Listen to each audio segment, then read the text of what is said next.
Eu convido a igreja a abrir a palavra de Deus para o livro de Lucas, capítulo 9.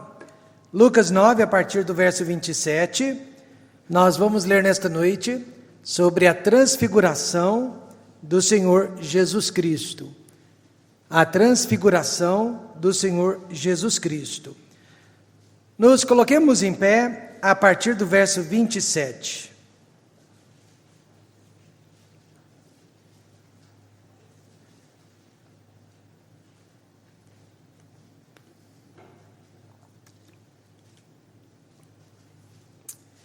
A palavra de Deus diz: e em verdade vos digo que dos que aqui estão, alguns há que não provarão a morte, até que vejam o reino de Deus.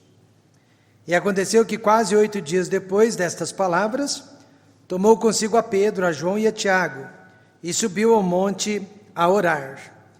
E estando ele orando, transfigurou-se a aparência do seu rosto, e a sua roupa ficou branca e muito resplandecente. E eis que estavam falando com ele 2 homens, que eram Moisés e Elias, os quais apareceram com glória e falavam da sua morte, a qual havia de cumprir-se em Jerusalém. E Pedro e os que estavam com ele estavam carregados de sono, e quando despertaram, viram a sua glória e aqueles 2 homens que estavam com ele. E aconteceu que, quando aqueles se apartaram dele, disse Pedro a Jesus: Mestre, bom é que nós estejamos aqui e façamos 3 tendas, uma para ti, uma para Moisés e uma para Elias, não sabendo o que dizia. E dizendo ele isto, veio uma nuvem que os cobriu com a sua sombra, e entrando eles na nuvem, temeram. E saiu da nuvem uma voz que dizia: Este é o meu amado filho, a ele ouvi. E tendo soado aquela voz, Jesus foi achado só, e eles calaram-se, e por aqueles dias não contaram a ninguém nada do que tinham visto. Oremos. Querido Deus, eterno Pai, obrigado pela leitura de sua palavra, obrigado por essa história que conta a transfiguração do seu Filho, diante dos olhos de 3 homens, Pedro, Tiago e João.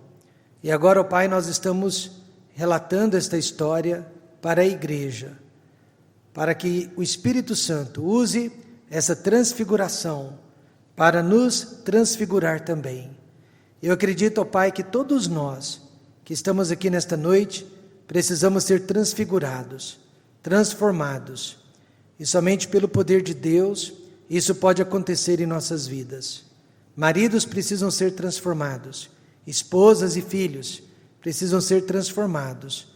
Nós, seres humanos, precisamos sermos transformados à imagem do seu Filho Jesus Cristo. Use, ó Pai, esta palavra para mexer conosco, falar com as nossas vidas, falar aos nossos corações. Não nos deixe, ó Pai, resistir ao ensinamento de sua palavra. Fale conosco, use o teu Espírito Santo neste momento para nos tocar. É o que pedimos agradecidos, no nome de Jesus. Amém. Podem se sentar. A transfiguração de Cristo. Você observou que Jesus disse que alguns estavam ali, que não iriam provar a morte, até que vissem o reino de Deus? Mas esta palavra foi dita há mais de 2000 anos. Se Jesus dissesse agora, para o Templo Batista Maranata, que há algumas pessoas dentre nós que não morrerão até que vejam o reino dele, o que você pensaria?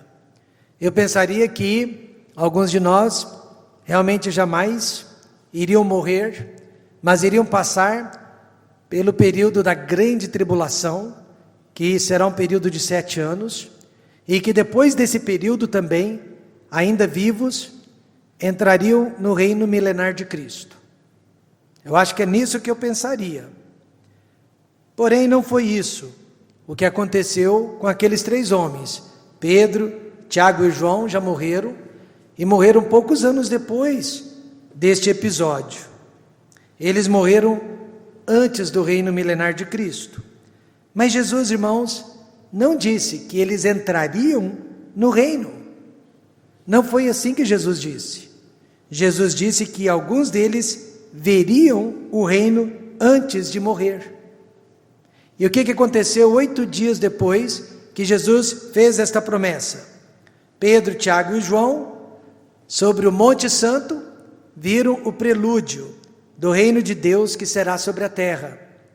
Jesus, transfigurado, em um corpo glorificado, ao lado de Moisés e Elias, exatamente como vai acontecer durante o reino milenar dele aqui na terra. Portanto, aqueles 3 homens realmente viram o reino de Deus sobre a terra. 8 dias depois, eles tiveram uma visão do reino de Cristo sobre a terra. E eu e você também podemos ter uma visão nesta noite antecipada de como será o reino de Cristo. Como assim, pastor? Sendo transformados à imagem do Senhor e Salvador Jesus Cristo. Toda vez que um pecador se arrepende dos seus pecados, se converte ao Senhor Jesus Cristo, ele está vivendo como um verdadeiro cidadão do reino de Deus. Pedro foi um dos que viu aquela transfiguração, viu Jesus Cristo num corpo diferenciado, viu Moisés, viu Elias. Mais tarde, o próprio Pedro escreveu na sua segunda carta, 2 Pedro 1,17. Porquanto ele, falando de Cristo, recebeu de Deus Pai honra e glória, quando da magnífica glória lhe foi dirigida a seguinte voz: este é o meu Filho amado, em quem me tenho comprazido. Aqui é Pedro relatando o episódio da transfiguração em uma de suas cartas. E a palavra transfigurou é a palavra grega héteros. Significa, meus amados, que um dia nós vamos ter outro corpo. Amém, irmãos? Não será mais esse corpo mortal, falível, esse corpo limitado e doente como o nosso, mas será um outro corpo. Jesus foi ali transformado na presença de seus discípulos. A boa notícia é que um dia todos nós salvos em Cristo seremos transformados também. Os nossos corpos serão revestidos com a mesma luz, com o mesmo brilho que os discípulos viram em Cristo.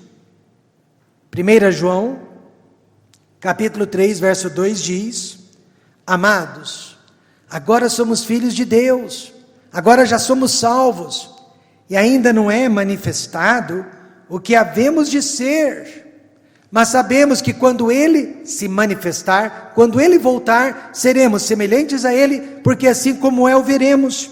Então nós temos uma promessa da parte de Deus, que assim como Ele é, nós também seremos.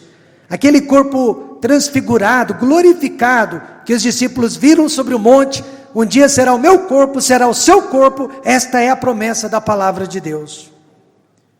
Mas quais são as lições que tiramos, que aprendemos com a transfiguração de Cristo? Aprendemos pelo menos 3 lições sobre a nossa própria transformação. Eu não sei quanto a você, mas eu posso falar por mim. Uma das minhas maiores necessidades nesta noite é a de transformação. Eu não posso parar de ser transformado. Eu preciso ser transformado diariamente à imagem do Senhor Jesus Cristo. Neste mundo eu jamais vou alcançá-la, talvez eu chegue perto, mas eu tenho uma promessa que um dia eu serei como Ele é. Um dia eu terei um corpo glorificado, sem pecado, sem tendências para o mal. Em primeiro lugar, aprendemos que precisamos de um encontro pessoal com Deus. Talvez o encontro seja hoje, talvez o encontro já esteja acontecendo aqui através deste culto. No verso 29, a Bíblia diz: e estando ele orando, foi durante a oração, transfigurou-se a aparência do seu rosto, e a sua roupa ficou branca e muito resplandecente. Transformação, meus amados, nunca irá acontecer em nossas vidas sem primeiro o encontro pessoal com Deus. Orando significa que o próprio Jesus estava falando com Deus quando o seu corpo sofreu aquela mutação e foi transfigurado. Então toda vez que você e eu passamos um bom tempo de oração, na presença de Deus, o nosso semblante muda de aparência. O nosso olhar fica mais tranquilo e o nosso rosto fica mais reluzente. Uma criança foi participar de um culto de oração da igreja dos homens adultos. De repente ela viu um homem cujo rosto estava pálido, branco, sem circulação de sangue, suando bastante. Ela ficou preocupada, correu para o pastor que estava orando do outro lado da sala e disse: pastor, veja o que está acontecendo com aquele homem. O pastor abriu os olhos para ver o que estava acontecendo, olhou para o homem, olhou para a criança e disse: não é nada, ele está falando com Deus. Precisamos de um encontro pessoal com Deus, apesar e por causa das crises. Quantos de vocês estão passando crises nesta noite? Que seja crise financeira, que seja crise física, que seja crise marital, que seja uma crise material, não importa o tipo de crise, mas quando nós estamos em crise, nós precisamos de um encontro com Deus. No verso 22 lemos, dizendo Jesus: é necessário que o Filho do Homem padeça muitas coisas e seja rejeitado dos anciãos e dos escribas, e seja morto, e ressuscite ao terceiro dia. Meus amados irmãos, Jesus estava em crise, ele estava aqui se aproximando da cruz do Calvário, ele sabia disso, só que quanto mais intensa era a crise, mais intensa era a sua vida de oração, era a sua comunhão com Deus. Eu não sei o que está acontecendo, mas eu tenho percebido que as pessoas estão fugindo de Deus na hora da crise. As pessoas estão se afastando e se escondendo de Deus na hora da crise. O rei Davi fez isso. Ele havia caído em pecado e por 12 meses ele se escondeu, ele guardou silêncio, ficou doente, parou de compor os seus belos hinos, tornou-se um péssimo exemplo para a sua nação.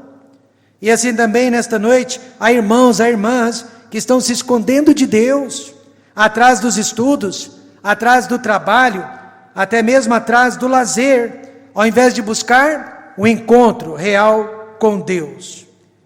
Quando você se encontra com Deus, Ele transfigura a sua vida, amém, irmãos? Ele te transforma. Jesus não tinha pecados, mas Ele tinha crises. Nem sempre o nosso encontro com Deus resolverá a crise em relação a nós, mas resolverá a nossa atitude em relação à crise. Sempre vai mudar a nossa atitude em relação à crise. Precisamos nesta noite de um encontro a sós com Deus, de um encontro pessoal com Deus, apesar e por causa dos nossos problemas. Em segundo lugar, precisamos de um encontro pessoal com Deus através do povo de Deus. Quantos acreditam nós estamos no meio do povo de Deus? Através deste povo nós nos encontramos com Deus. Veja o verso 30. E eis que estavam falando com ele, com Jesus, 2 homens. Quem eram esses homens? Moisés e Elias. E eu pergunto, por que não Abraão e Isaac? Por que logo Moisés e Elias? Porque Moisés, meus amados irmãos, ele representava a lei de Deus, e ele representava o povo de Israel. Elias já representava os profetas de Deus e a igreja. Por que a igreja? Porque Elias foi o único profeta arrebatado para o céu sem ter conhecido a morte. E a igreja será arrebatada ao céu sem conhecer a morte. Então nós tínhamos ali o representante da palavra de Deus, Moisés, e o representante do povo de Deus, Elias. O que Deus está nos ensinando é que eu e você não vamos encontrá-lo fora da casa de Deus e fora do povo de Deus. É por isso que nós estamos aqui nesta noite, e é por isso que nós precisamos da igreja do Senhor Jesus Cristo. Porque através da igreja, através da palavra, nós nos encontramos com Deus. Lamentavelmente,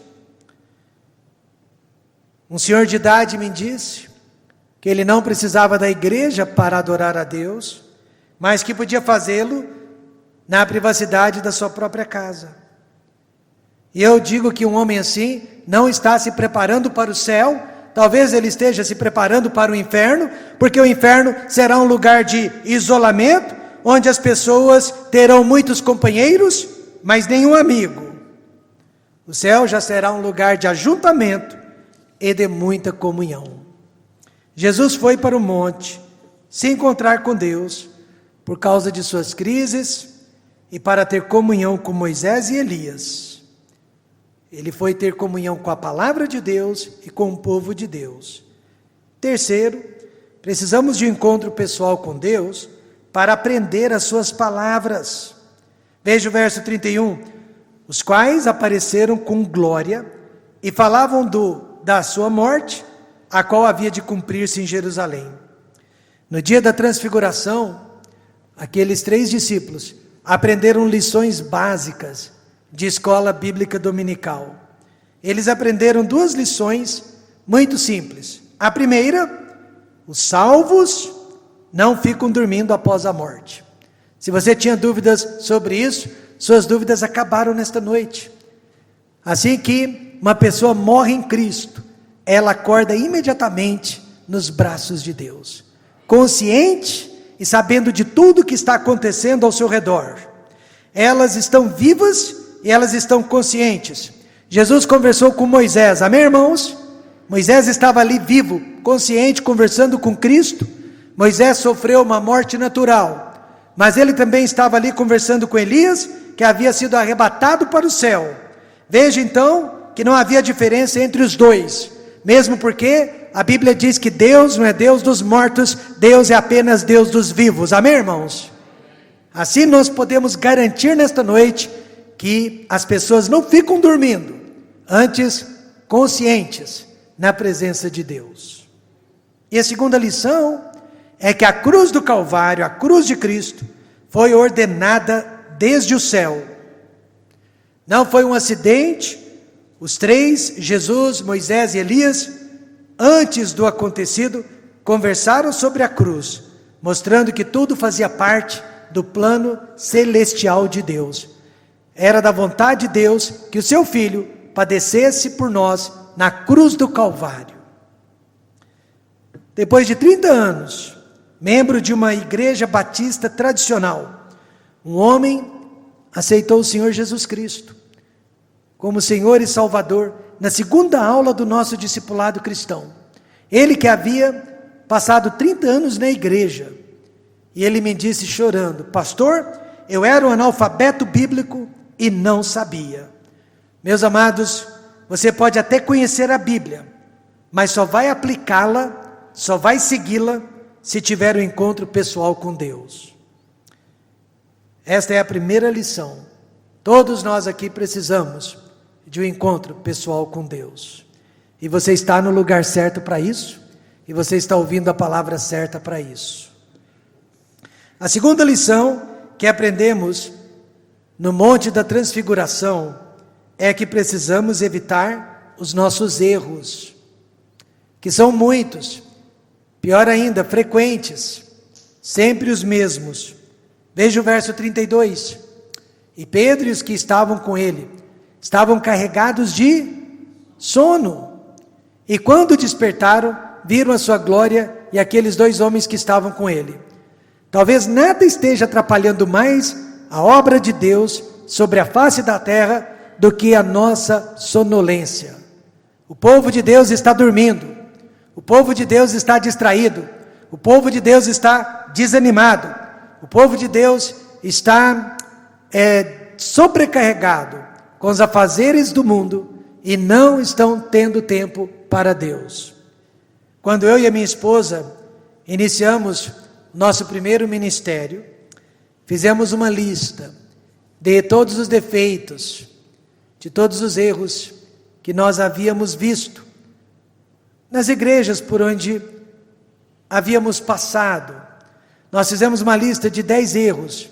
Ela fez a lista dela, eu fiz a minha lista, porque nós não queríamos repetir aqueles mesmos erros no nosso novo ministério. Agora que já se passaram alguns anos, adivinha o quê?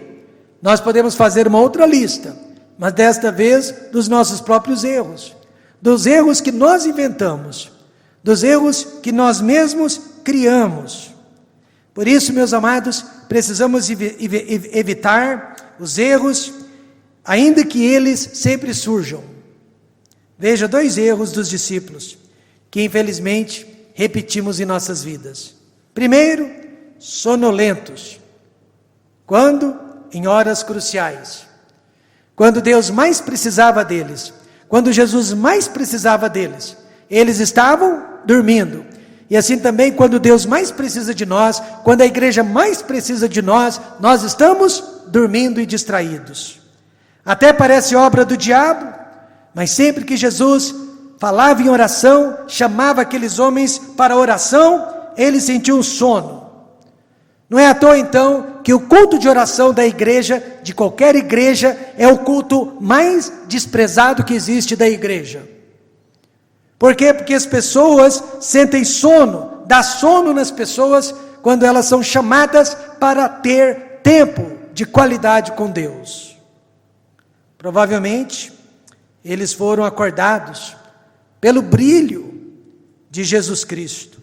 Quando aquela luz bateu nos seus olhos, eles abriram os olhos e eles viram a glória de Cristo e a presença de Moisés e Elias. Por que dormimos? Quando Deus e a igreja mais precisam de nós. Após a Segunda Grande Guerra Mundial, um pastor evangélico da Alemanha escreveu o seu testemunho. E no seu testemunho ele disse: quando os nazistas perseguiram os comunistas no meu país, eu não falei nada, porque eu não era comunista, não era comigo. Quando eles perseguiram os judeus, eu também não falei nada, eu não era judeu, aquilo não era comigo. Quando eles perseguiram os católicos, eu também não falei nada, porque eu nunca fui católico. Mas quando eles finalmente começaram a perseguir os evangélicos, aí não havia ninguém mais para dizer coisa alguma. Assim como este pastor, há muitos irmãos dormindo dentro da igreja, porque o problema não é com eles, mas amanhã pode ser, amanhã o problema pode ser o seu casamento, amanhã o problema pode ser a sua família passando por necessidades, amanhã pode ser um dos seus filhos deixando o caminho de Deus, caindo no mundo do pecado e das drogas, amanhã pode ser você internado na UTI de um hospital. Os discípulos foram sonolentos em horas importantes, em horas cruciais. E o segundo erro deles, egoístas, em horas cruciais. Veja só a sugestão de Pedro. E aconteceu que quando aqueles, Moisés e Elias, se apartaram dele, disse Pedro a Jesus: mestre, bom é que nós estejamos aqui e façamos 3 tendas. Uma para ti, uma para Moisés e uma para Elias. Mas veja o que o versículo diz: não sabendo o que dizia, ele estava delirando. Pedro esqueceu a vida lá embaixo do morro, ele queria ficar sempre em cima da montanha, do lado de Jesus, Moisés e Elias. Ele queria já ter inaugurado o reino milenar de Cristo.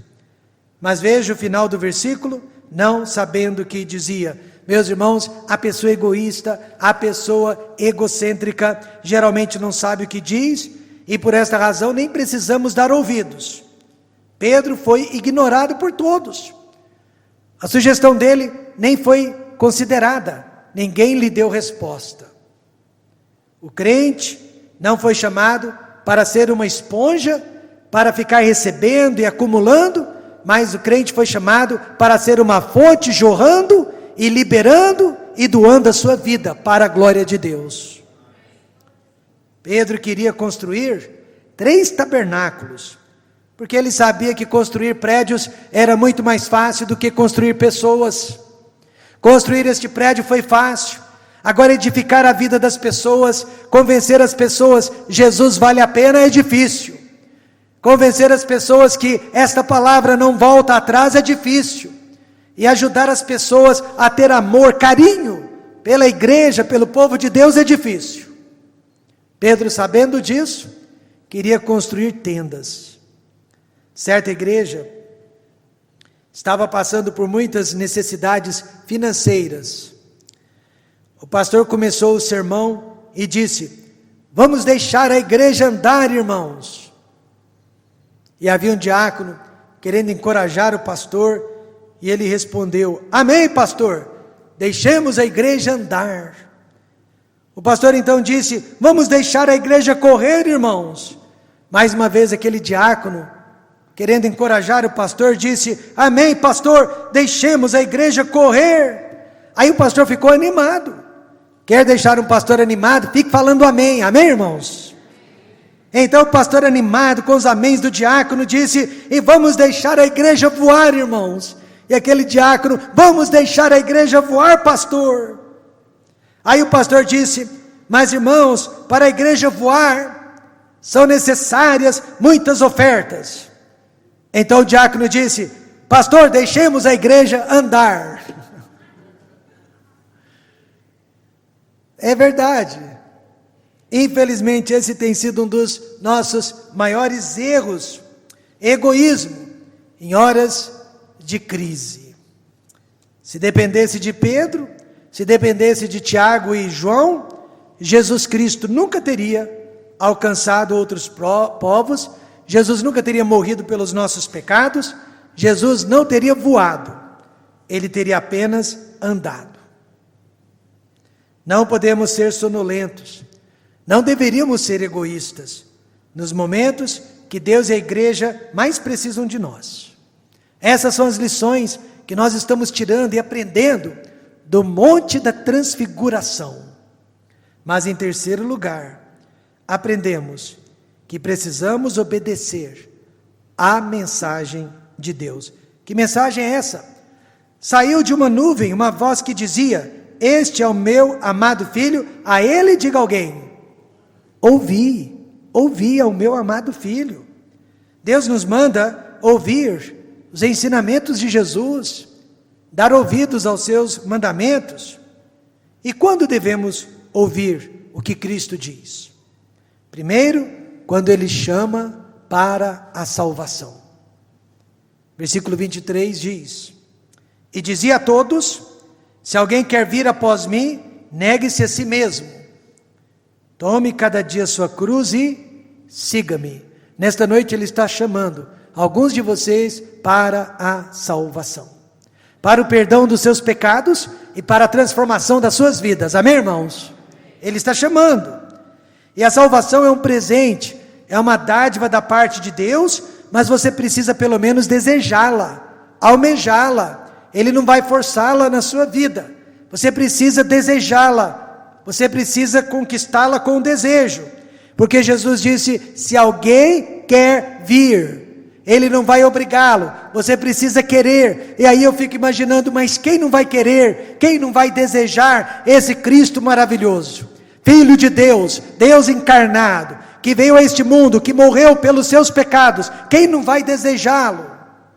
A nossa carne não deseja. Convidei um jovem senhor para assistir à programação de Natal de nossa igreja. Ele agradeceu, mas disse que não viria, não tinha interesse. Naquela hora, e raramente eu faço isso, mas naquela hora eu senti permissão da parte de Deus para repreender aquele homem, mas repreender em amor. E eu disse: meu amigo, sabe por que você não quer vir à nossa igreja para homenagear o nascimento de Cristo? Porque você tem medo da verdade. Pois a Bíblia diz: e conhecereis a verdade vos libertará dos vícios, da mentira, libertará dos pecados vis, libertará da cegueira, libertará você da sua maneira vã de viver e agir, libertará dos falsos ensinamentos. Mas há pessoas que não querem ser libertadas. E segundo, devemos ouvi-lo também quando ele chama para o serviço. Muitos já o ouviram para a salvação, mas não querem saber de sujar as mãos, de trabalhar, de se envolver. Mas Jesus disse: negue-se a si mesmo. Tome cada dia a sua cruz e siga-me. Primeiro, negue-se a si mesmo, significa deixar de fazer a sua vontade para fazer a vontade do Pai. Talvez nesta noite você veio à igreja contra a sua vontade. Parabéns. Amém, irmãos? Parabéns. Porque é assim que se faz a obra de Deus, crucificando o nosso eu. Negue-se a si mesmo. Tome cada dia a sua cruz, significa que o trabalho de Deus não é fácil. E é algo que precisamos fazer todos os dias. Siga-me, significa que você não pode parar. Siga-me, não pode desistir do caminho de Deus. Um jovem pregador foi convidado para trabalhar aos domingos em um hotel 5 estrelas. O salário iria dobrar. O convite foi feito pelo próprio proprietário do hotel. O jovem orou a Deus, depois buscou conselho de seu pastor. Voltou para o dono do hotel e disse: eu agradeço muitíssimo o convite, mas não posso aceitá-lo, porque este trabalho iria impedir o maior trabalho de todos, que é o meu trabalho para Cristo. Hoje este jovem está de tempo integral, é pastor no ministério, e o hotel está à venda. Salvação e serviço. Serviço e salvação andam juntos. Só que a salvação é pela graça, mas a vida cristã é resultado de obras, muitas obras, é resultado de fidelidade, é resultado de participação. Tiago disse, Tiago 2,26, porque assim como o corpo sem o espírito está morto, assim também a fé sem obras é o quê? É morta. Eu tenho fé, eu recebi Jesus como meu Salvador, amém.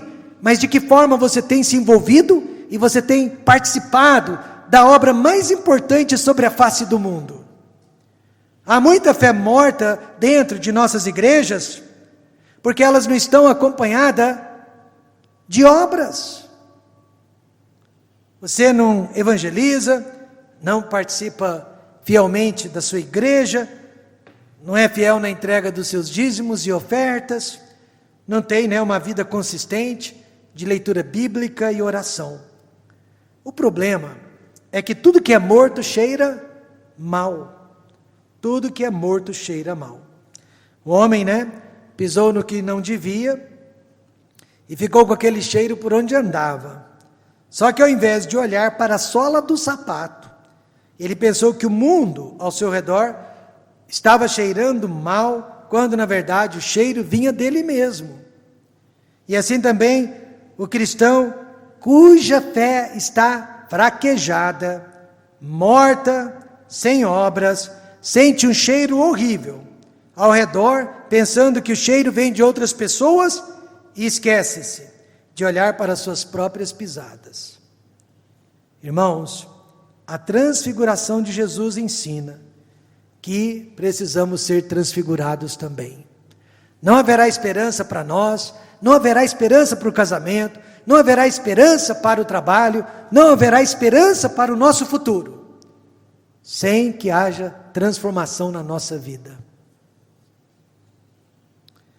Transformação completa só no céu, mas o processo precisa começar aqui e agora. Concluindo, quais são as lições que aprendemos no monte com Jesus? Aprendemos que precisamos ter um encontro real com Deus. Quantos acreditam que Deus está aqui? Precisamos evitar os nossos erros. Quantos estão cansados de errar? E precisamos obedecer à palavra de Deus. Lembre-se, quando você descer do monte, O que aconteceu com Jesus quando ele e os discípulos desceram do monte? Porque hoje nós estamos no monte. Quando você descer do monte, terá que enfrentar as forças ocultas das trevas.